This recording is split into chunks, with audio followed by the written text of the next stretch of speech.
Work and energy. So work is actually the energy transfer. It's a process of energy transfer. And then what is the energy then? Energy is a ability to do work. So we talk about work in general sense. Therefore, energy and work have the same units, joules. So in physics specifically, work is defined as a force times the distance. So if an object is experienced a force that acted upon it, and then that force pushes or pull the object for a certain distance in the same direction, then the work done is simply F times X. So that is the, and then if a work is done on a system, so its energy will increase. If it is in mechanical energy, it will be the kinetic energy. So then we have work energy transfer theorem. Okay, if a system is worked on and then its energy will gain. So if it gains in kinetic energy, so kinetic energy after the work is done, subtract the kinetic energy before the work is done, it is exactly equal to the amount of work. Let's first solve these two conceptual problems. And so what is the work done by a force of 5 newtons applied to an object that pushes it for 10 meters? So if they are in the same direction, simply force times distance. And then 5 multiplied by 10 is 50 joules. And so that is the work. That is assuming that they are in the same direction.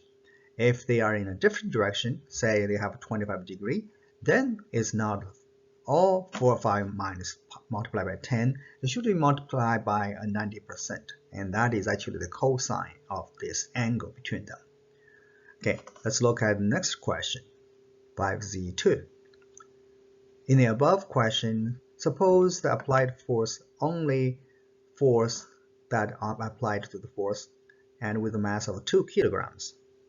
Find the kinetic energy gain of this object.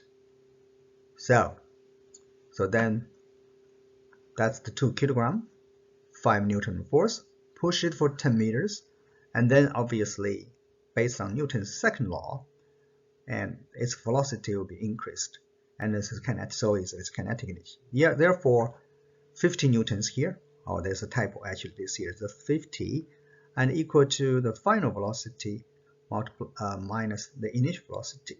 That's the change in kinetic energy. And so any change is later quantity subtract the earlier quantity. So that is true mathematically, or just good thing to remember. So final minus initial, that's the change. So initially, if it's at rest, and then obviously it will be this. Then you solve this for v final, you will get the final velocity. Here is again the mass in a bigger space. So the work is done equal to kinetic energy gain, and this is the simple math.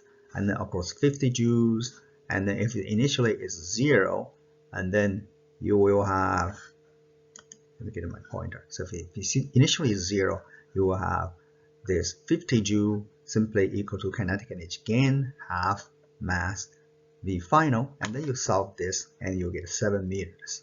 So in other words, and this work done, 5 Newton push for 10 meters, 50 newtons, that all transfer to kinetic energy.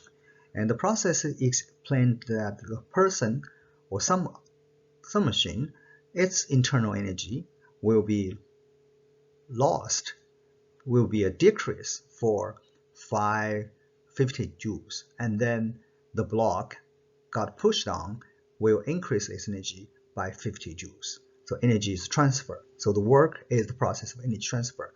The result is the kinetic energy gain. So it's a process of transfer. Therefore, how much work is done? 50 joules. How much energy gain in kinetic energy? 50 joules. And what reflected in velocity is 7 meters per second. That's speed. Now, the next question is C. If you start with 5 meters per second, this object is already moving, and what will be the final speed? Then same equation, 50 joules, but then internal energy will gain, and then that's the difference. So that part is to be solved, but initially is no longer 0 because we have the speed of 2.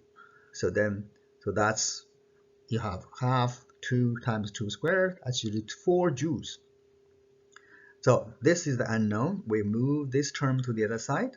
So half mass by final velocity squared equals 50 plus 4. So on the left hand side is the final kinetic energy of objects, and then it is equal to the additional 50 plus the 4, which is you started with. So then you solve this, you get the final speed of the object. Obviously, it's faster than 7.0 meters per second squared. So that's this part. Here on this bigger space, it's more clearer, and 50 joules of energy and 4 is what to start with the initial speed, and then of course equal to final speed, final kinetic energy, and this several steps of math and add up the final speed will be 54 square root and 7.35. So that's 0.35. That's extra is actually we already have from the kinetic energy we already have from the initial start, from initial speed. Work and energy continued. Work is the process of energy transfer. So we have a work energy theorem. Okay, actually, whenever we talk about theorem, is coming from a more fundamental law, and that fundamental laws are Newton's second laws. And this is another way, mathematically, to describe a Newtonian dynamics system. So physics is the same. We look at in terms of energy, So once again, work is force times distance. Now it's more general. So because the force and the displacement may not be in the same direction, but still does work. And then you multiply the two magnitude, okay, how strong the force is, and multiply by the cosine, which is proportional. If these two is the same direction, exactly parallel to each other, and then their angle between them is 0, then cosine 0 will be 1, which means 100%. So yeah, force times distance. So, but if it is in general some angle, so a very small angle, then there will be a 90%. Then if this is 90 degree apart, then cosine of 90 degree is a 0, so therefore no work. And if the force and the distance is in the opposite direction, actually the applier of force actually gain energy, and the force actually does negative work, and that negative is actually came from this cosine. So if these are 180 degree apart, and the cosine will be negative. So the force times distance, but they are in opposite direction, the negative sign will come out of here. So this covers all kind of situations. And so then once again, this is work done, energy gain, here is the space, and then energy gain, kinetic energy gain equal to the work done to the system. Let's look at this question. Exercise 6, work and energy transfer. A block of mass and 2.5 kilogram is pushed a distance for 2.2 meters along a frictionless horizontal table, and the constant applied force of amplitude. But the force magnitude is 60 newtons directed at 25 degrees below the horizontal. So now you know it's in different directions now. So if you look here, the distance vector goes this way, but the force vector, instead of along this, but is sort of along, but not quite along, but it has this, it still pushes it that direction. So now determine the work done by the applied force, that's first. And then B, we determine the normal force exerted by the table. Okay, the normal force exerted by table, and C, the force of the gravity. Okay, the work done, and also the net force on the block. So we have 4 questions, but all started with because the force is not the same direction, but you have to apply the dot product. Let's work this thing out in next page. So A, the work done is simply a dot product. The vector, the 2 vectors you multiply, okay, they are not in the same direction. It's not just multiply the 2 numbers. So this one, the force is 16, and that is 2.2. It's not simply 16 times 2 times 2, but it's close. But 16 multiply 2.2 and multiply a cosine of the angle in between. If you look at this here, the distance over here, the force 16 over here, the angle is 25 degrees. So only this portion of the force, the projection of the force, is along the direction. So therefore, how do you get this part? And if you look, we just exactly use the math. So the force, these are components, multiply the cosine on this, you get the projection. So down here, you will have 16 times 2.2, that's the magnitude, and times the cosine of the angle in between. Therefore, you're not getting the full 32.2, which is this 2, 35.2. Instead, you multiply a factor, and which is the cosine of 90.6% or 0.906. So it's a little bit less because the fact that they are not along the same direction. So if you study physics, actually you learn your math better. You really understand what cosine is supposed to mean. It's supposed to mean that one side projection on the other direction. And sometimes they call a cosine simply called a direction cosine. So to get to say what cosine actually means. So part B of this question, the second question, a sub-question is, what is the work done by the normal force? And so now we really need to know, use our skill of free body diagram. And the reason we want to draw a free body diagram is that we want to draw all the force acting upon a object and see what's the net force, and that will dictate where it goes. So now let's first draw a square, and then the force, there are only 2. No, there are 3. One is the gravity force, mg. This should be g, and then there's applied force is this 25 degrees below the horizontal line, and the applied force in turn can be decomposed into parallel components and vertical components. You see that? So which means this one and this one equivalent to this parallel force. So we decouple them into. So you multiply by cosine to get this one, and you multiply by sine to get to the perpendicular direction.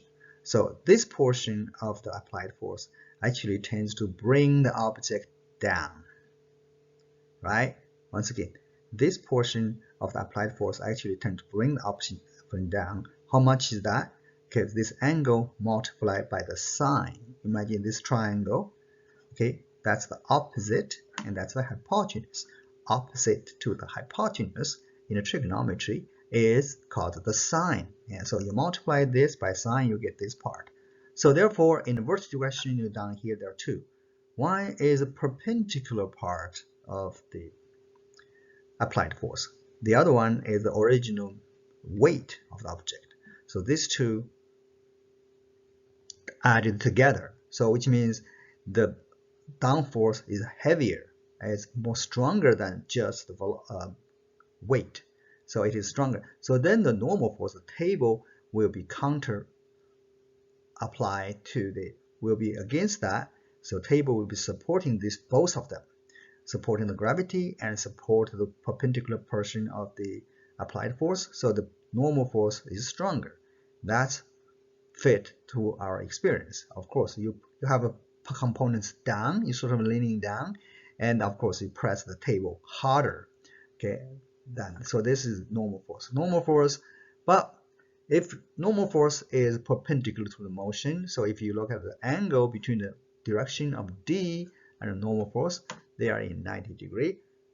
But we realize that the normal force in this direction, so the work done by the normal force is 0.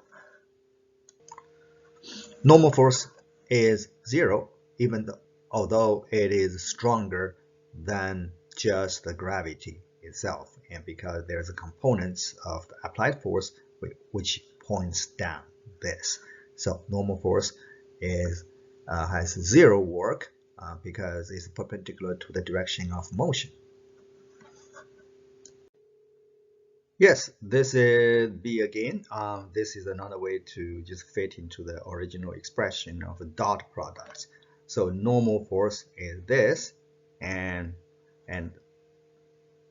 displacement, the distance is this, so 90 degree. So then the magnitude n times 2.2 and times cosine of 90 degree, and it's 0. So next time if I ask you a math question, what is the 90 degree cosine? And you will simply say it's 0. Just imagine this situation. So there's no projecting along that direction. Okay. Okay, the third question on this page, and what is the force work done by the gravity? Again, gravity is always pointing down, but in this case, displacement is in a horizontal direction. So the angle again is 90 degree. And then if you multiply this and gravity, multiply cosine of 90 degree, and then work done by the gravity is 0. So the last question about this is D, what is the net force, overall force on this object? So, and in the vertical direction, all the forces cancels. And therefore, the net force on this object is just the horizontal components of this applied force. So applied force this way, and then it has the components that pointing down. So multiply the sign, we get the components, but that's stronger than add on to the gravity. So therefore, but both of them get cancelled by the supporting force from the ground. So the magnitude of this normal force from the ground up cancelling the gravity and cancelling the vertical components of the applied force as well. Once again, the normal force has the strength of gravity plus the vertical components of the applied force. Now, so this vertical, then applied force has a parallel components on this way is simply the magnitude multiply the cosine of that. So magnitude of the force multiplied by the cosine of 25 degree. Okay, actually that's 25 degree. So 16 times 25 is 14. So that's easy to understand. And on the overall, it's a force like 14 instead of 16 along that direction, because the vertical direction is cancelled by the table. So that's all. So summarize, if you calculate the work done of a force on an object, and you simply do a dot product of the force and the displacement. Dot product is done by multiply the magnitude of the two objects to force and divided by multiplied by the cosine between them. So that concludes this section.